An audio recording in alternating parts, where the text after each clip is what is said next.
ಎಲ್ಲರಿಗೂ ನಮಸ್ಕಾರ. ಕೆಂಚಾಯಿಗೆ ನಾನು ಛಾಯಾ ನಿಮ್ಮನ್ನೆಲ್ಲ ವೆಲ್ಕಮ್ ಮಾಡ್ತಾ ಇದ್ದೀನಿ. ನಾನು ನನ್ನ ಕಾಲೇಜಲ್ಲಿ ಕೆಮಿಸ್ಟ್ರಿ ಪ್ರೊಫೆಸರಾಗಿ ವರ್ಕ್ ಮಾಡ್ತಾ ಇದ್ದೀನಿ. ನನ್ನ ಇಂಟೆನ್ಷನ್ ಏನು ಈ ಚಾನಲ್ ಸ್ಟಾರ್ಟ್ ಮಾಡೋದಕ್ಕೆ ಅಂದರೆ ಸಾಧ್ಯ ಆದಷ್ಟು ಕೆಮಿಸ್ಟ್ರಿ ರಿಲೇಟೆಡ್ ಟಾಪಿಕ್ನ ಸಿಂಪಲ್ಲಾಗಿ ಕನ್ನಡದಲ್ಲಿ ಹೇಳುವಂಥ ಪ್ರಯತ್ನ ಮಾಡ್ತಾ ಇದ್ದೀನಿ. ಕೆಮಿಸ್ಟ್ರಿ ಇಷ್ಟ ಇಲ್ಲದವರೆಗೂ ಕೆಮಿಸ್ಟ್ರಿ ಕಡೆಗೆ ಸೆಳೆಯುವಂಥ ಪ್ರಯತ್ನ ನಾನು ನನ್ನ ಚಾನಲಲ್ಲಿ ಮಾಡ್ತಾ ಇದ್ದೀನಿ. ಈಗ ಸದ್ಯಕ್ಕೆ NEP ಬಂದಿದೆ, ಹೊಸ ಸಿಲೆಬಸ್ ಸ್ಟಾರ್ಟ್ ಆಗಿದೆ. ಅದರಲ್ಲೂ ಬೆಂಗಳೂರು ಸಿಟಿ ಯೂನಿವರ್ಸಿಟಿನಲ್ಲಿ ಫಸ್ಟ್ ಸೆಮಿಸ್ಟರ್ ಅವ್ರಿಗೆ ಕೆಮಿಸ್ಟ್ರಿ ಏನಿದೆಯಲ್ಲ ಅದು 4 ಯೂನಿಟ್ ಇದೆ. ಈ 4ನೇ ಯೂನಿಟ್ ನಾನೀಗ ಅಪ್ಲೋಡ್ ಮಾಡ್ತಾ ಇದ್ದೀನಿ. ಆದರೆ ಆಲ್ರೆಡಿ 10 ವಿಡಿಯೋ ಅಪ್ಲೋಡ್ ಮಾಡಿದ್ದೀನಿ. ಇದು 11ನೇ ವಿಡಿಯೋ ನಾನು ಅಪ್ಲೋಡ್ ಮಾಡ್ತಾ ಇರೋವಂಥದ್ದು.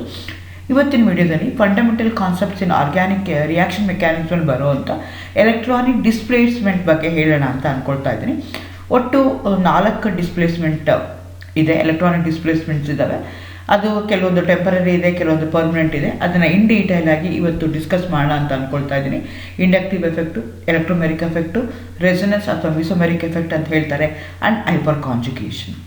Again welcome to Kenchaya. ನನ್ನ ಚಾನಲ್ನ ಸಬ್ಸ್ಕ್ರೈಬ್ ಮಾಡಿ, ಶೇರ್. ನನ್ನ ಚೆನ್ನಾಗಿ ಹೇಳ್ದಂಗೆ ಯಾವುದೋ ಒಂದು ಕೋವೆಲೆಂಟ್ ಬಾಂಡ್ ಹೆಂಗೆ ಫಾರ್ಮೇಷನ್ ಆಗುತ್ತೆ ಅಂತಂದರೆ by the mutual sharing of electrons. 2 ಎಲೆಕ್ಟ್ರಾನ್ಸ್ನ ಮ್ಯೂಚುವಲಾಗಿ ಶೇರಿಂಗ್ ಆದಾಗ ಕೋವೆಲೆಂಟ್ ಬಾಂಡ್ ಆಗುತ್ತೆ. ಆದರೆ ಆ ಕೋವೆಲೆಂಟ್ ಬಾಂಡ್ ಬ್ರೇಕ್ ಆಗಬೇಕಾದ್ರೆ 2 ಥರ ಬ್ರೇಕ್ ಆಗುತ್ತೆ. ಒಂದಕ್ಕೆ ಫ್ಯೂಷನ್ ಅಂತ ಹೇಳ್ತೀವಿ, ಇನ್ನೊಂದಕ್ಕೆ ಒಂದಕ್ಕೆ ಹೋಮೋಲಿಟಿಕ್ ಫ್ಯೂಷನ್ ಅಂತ ಹೇಳ್ತೀವಿ, ಇನ್ನೊಂದಕ್ಕೆ ಎಲೆಕ್ಟ್ರೋಲೈಟಿಕ್ ಫ್ಯೂಷನ್ ಅಂತ ಹೇಳ್ತೀವಿ. ಅದು ಯಾವುದ್ರ ಮೇಲೆ ಡಿಪೆಂಡ್ ಆಗಿರುತ್ತೆ ಅಂದರೆ ಪೋಲರೈಸೇಷನ್ ಮೇಲೆ. ಈಗ ಯಾವುದೇ ಒಂದು ರಿಯಾಕ್ಷನ್ ಆಗಬೇಕು, ಕೆಮಿಕಲ್ ರಿಯಾಕ್ಷನ್ ಆಗಬೇಕು ಅಂದರೆ ಓಲ್ಡ್ ಬಾಂಡ್ ಬ್ರೇಕ್ ಆಗಬೇಕು, ನ್ಯೂ ಬಾಂಡು ಫಾರ್ಮೇಷನ್ ಆಗಬೇಕು. ಓಲ್ಡ್ ಬಾಂಡ್ ಬ್ರೇಕ್ ಆಗೋದಕ್ಕೆ ಒಂದು ಅಟ್ಯಾಕಿಂಗ್ ರಿಯೇಜೆಂಟ್ ಇರುತ್ತೆ, ಅದು ಬಂದು ಅಟ್ಯಾಕ್ ಮಾಡಬೇಕು. ಅದು ಬಂದು ಅಟ್ಯಾಕ್ ಮಾಡಿದಾಗ there will be transfer of electron from one atom to another atom that leads to polarization. So polarization ಆದರೆ ಮಾತ್ರ ಕೆಮಿಕಲ್ ರಿಯಾಕ್ಷನ್ಸ್ ಆಗುತ್ತೆ, ಇಲ್ಲಾಂದರೆ ಕೆಮಿಕಲ್ ರಿಯಾಕ್ಷನ್ಸ್ ಆಗಲ್ಲ. ಪೋಲರೈಸೇಷನ್ ಅಂತಂದರೆ ನಿಮ್ಮ ಮಾಲಿಕ್ಯೂಲಲ್ಲಿ 2 ಪೋಲು ಕ್ರಿಯೇಟ್ ಆಗಬೇಕು, ಒಂದು ಪಾಸಿಟಿವ್ ಪೋಲು, ಒಂದು ನೆಗೆಟಿವ್ ಪೋಲು. ಅದು ಹೇಗಾಗುತ್ತೆ? By the transfer of electron. ನಾನು ಮುಂಚೆನೇ ಹೇಳ್ದಂಗೆ ಕೋವೆಲೆಂಟ್ ಬಾಂಡ್ ಕ್ಲೀವ್ ಆಗಬೇಕಾದ್ರೆ ಆ ಬಾಂಡ್ ಎಲೆಕ್ಟ್ರಾನ್ಸ್ ಏನಿದೆಯಲ್ಲ ಎರಡೂ ಒಂದೇ ಯಾವ ಎಲೆಕ್ಟ್ರಾನ್ ಕಡೆಗೆ ಹೋಗುತ್ತಲ್ಲ ಅದಕ್ಕೆ that atom will going to carry the negative charge, a partial negative charge, and it going to carry a negative charge, and the bond is focused more towards that particular atom. ಅದೇ ಥರ ನೀವು ಯಾವುದು ಕೊಡ್ತಾ ಇದೆಯಲ್ಲ that going to carry positive charge. So ಈ ರೀತಿಯಾಗಿ ನಿಮ್ಗೆ ಏನಾಗುತ್ತೆ, 2 ಪೋಲ್ ಕ್ರಿಯೇಟ್ ಆಗುತ್ತೆ. Partial positive charge, partial negative charge create ಆಗುತ್ತೆ ನಿಮ್ಮ ಮಾಲಿಕ್ಯೂಲಲ್ಲಿ. ಸೊ ಅದು ಟೆಂಪ್ರರಿ ಆಗಿರ್ಬೋದು ಅಥವಾ ಅದು ಪರ್ಮನೆಂಟ್ ಆಗಿರ್ಬೋದು. ಇದಕ್ಕೆ ನಾವೇನಂತ ಕರಿತೀವಿ? ಎಲೆಕ್ಟ್ರಾನ್ ಡಿಸ್ಪ್ಲೇಸ್ಮೆಂಟ್ ಎಫೆಕ್ಟ್ ಅಂತೀವಿ.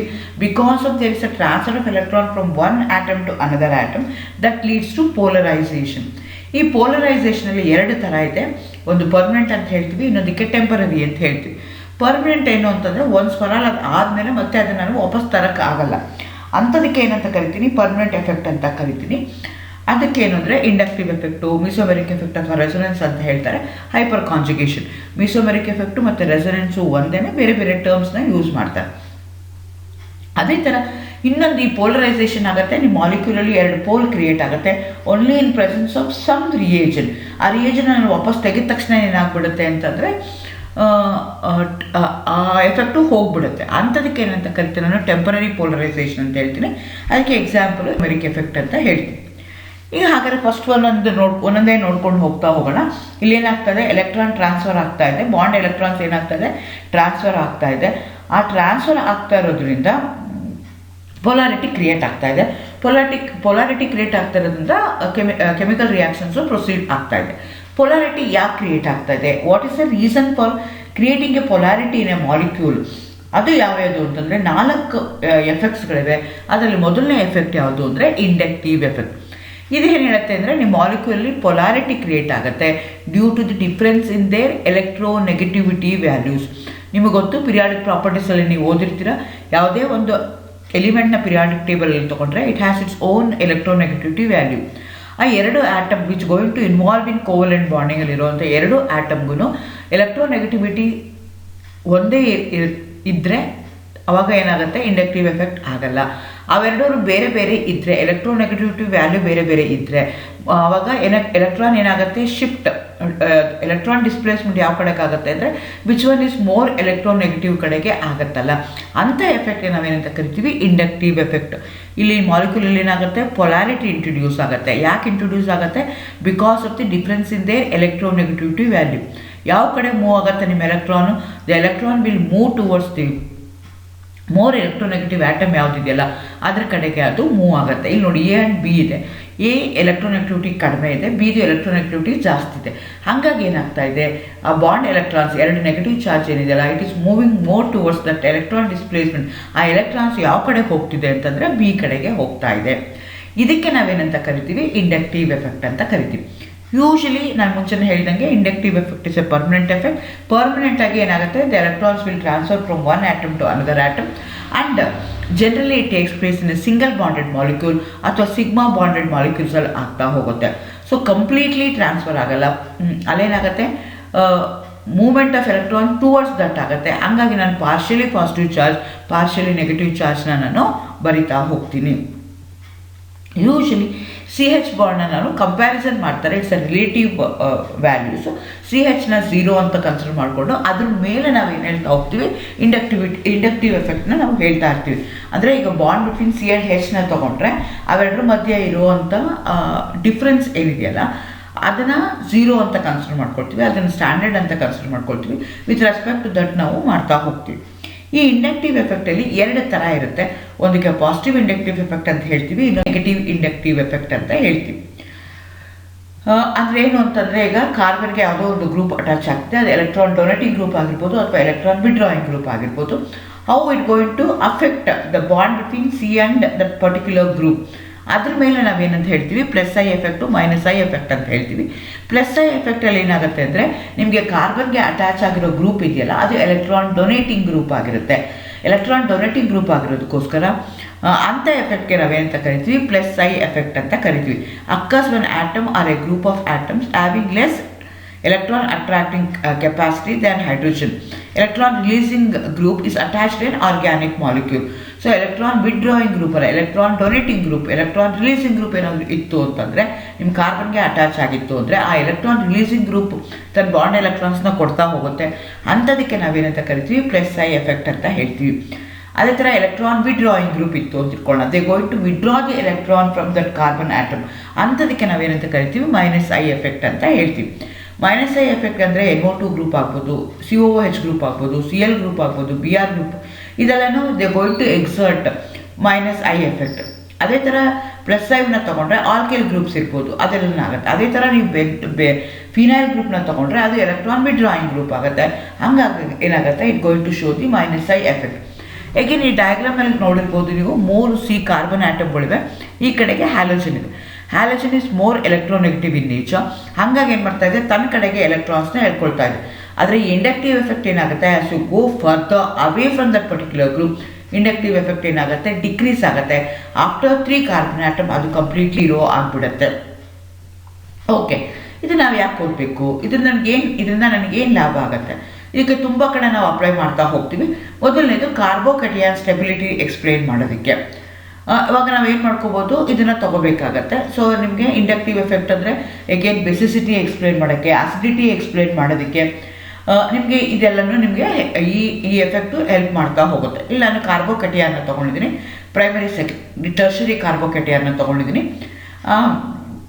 ಆ ಕಾರ್ಬೋಕಟಿಯಾನ್ ಅಂತಂದರೆ ಅದು ರಿಯಾಕ್ಟಿವ್ ಇಂಟರ್ಮೀಡಿಯೇಟ್ಸ್ ಆಗ್ತಾ ಇದೆ.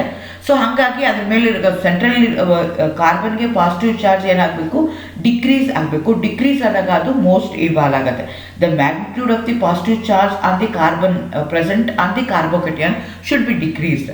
How it will be decreased with in the case of tertiary, the 3 CH3 group which are electron donating group, they are donating their bond electron towards a central positively charged positively charged carbon, thereby the magnitude of the charge is decreased.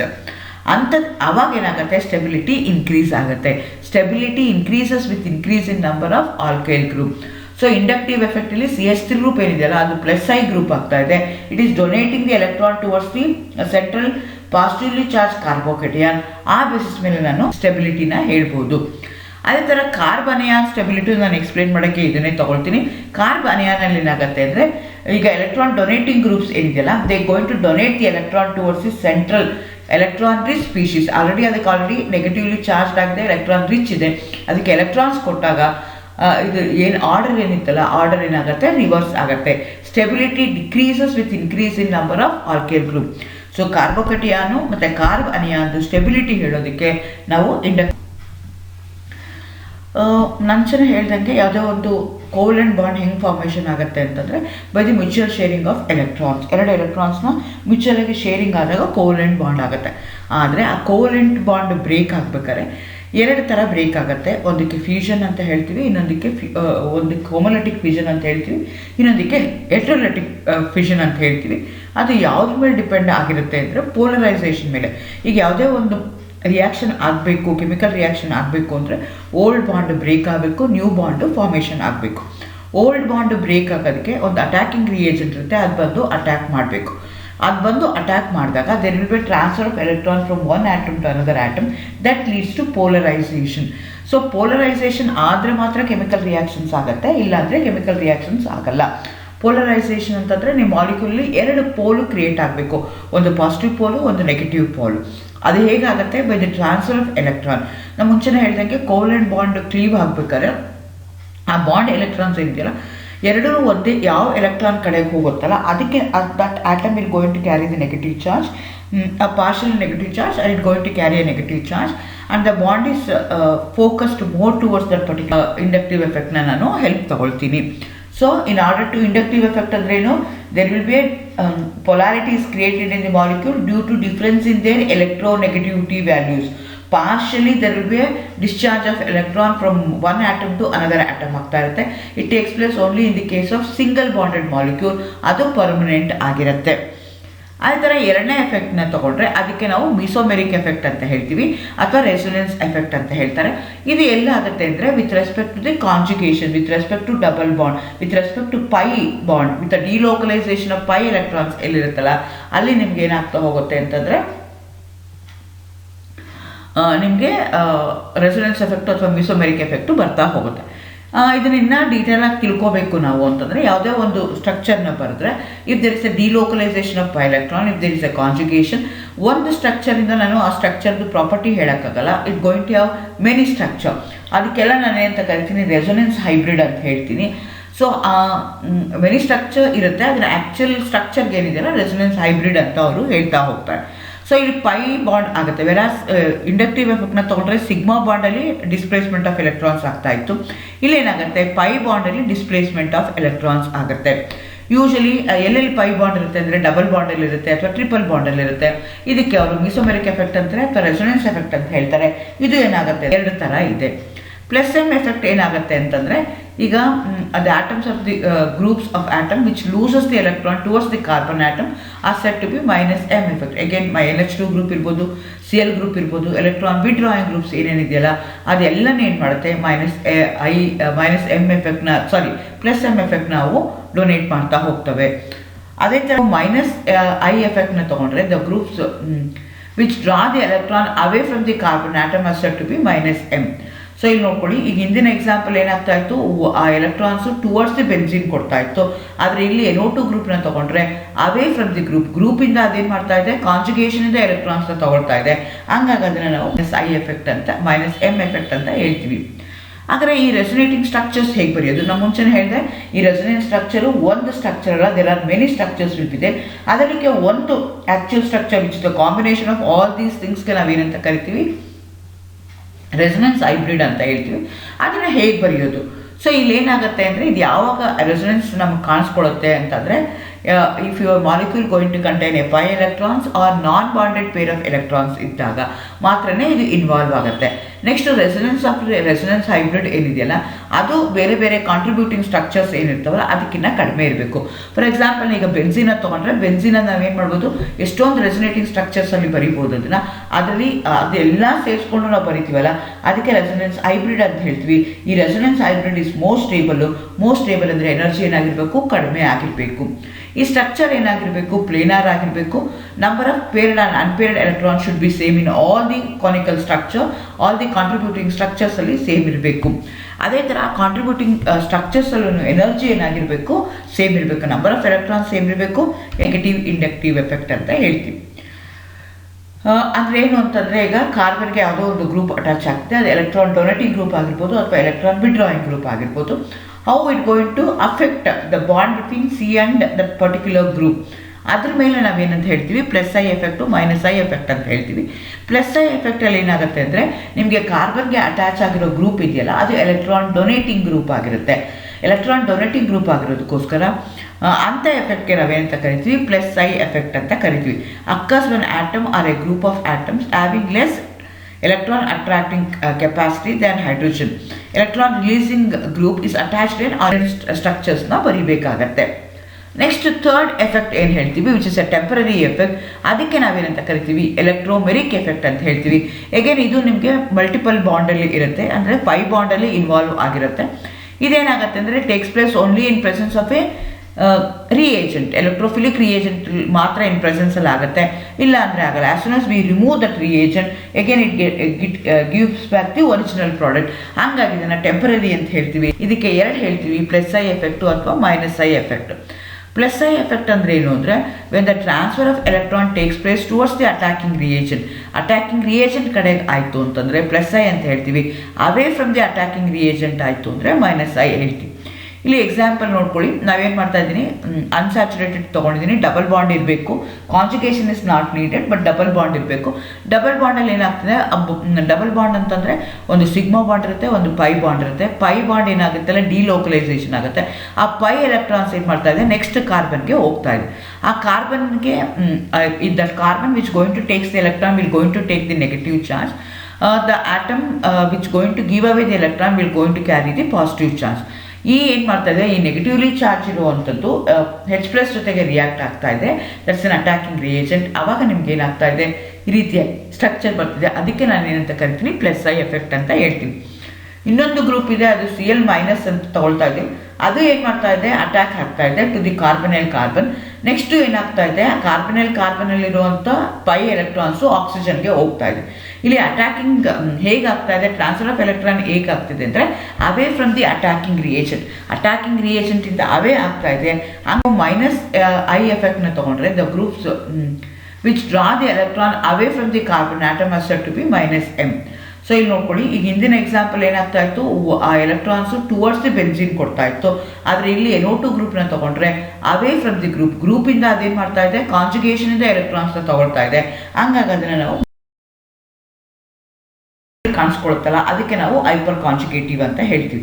Again ಈ hyper conjugation use ಮಾಡಿಕೊಂಡು ನಾನು stability of the carbocation, stability of the free radicals ಹೇಳ್ಬೋದು, stability of the anion ಹೇಳ್ಬೋದು, ಅದನ್ನೆಲ್ಲ ನಾನು ಹೇಳ್ತಾ ಹೋಗ್ಬೋದು.